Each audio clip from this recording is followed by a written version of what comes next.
Hello everyone.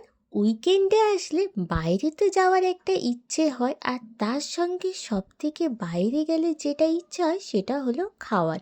তো এই উইকেন্ডে মানে স্যাটারডেতে রেডি হয়ে সন্ধ্যে 7টার মধ্যে চলে গেলাম কেএফসিতে।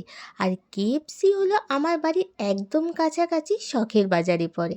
তো এত কাছাকাছি কেএফসি থাকা মানে হলো সব সময় আসতে ইচ্ছে হবে। তো এখানেই চলে আসলাম, এসে প্রথমে খাবারগুলো অর্ডার দিয়ে দিলাম। কেএফসিতে স্যাটারডে আর সানডে প্রায় সবাই আসে অফারের জন্য, তো আমরাও সেই অফারের জন্যই এসেছিলাম। কিন্তু আসার পর জানতে পারলাম স্যাটারডেতে সেই অফারটা আর নেই।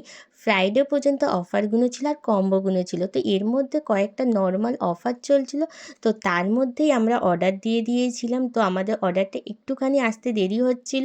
তো আমাদের অর্ডারটা ফাইনালি আসার পরে আমরা এর মধ্যে দিয়েছিলাম peri peri double chicken roll, আর দিয়েছিলাম চকলেট লাভা কেক। তো আমরা এগুলো নিয়েই সব ওপরেই চলে গিয়েছিলাম। তো খাওয়া দাওয়া করে ফাইনালি বাড়ির দিকে চললাম। টাটা।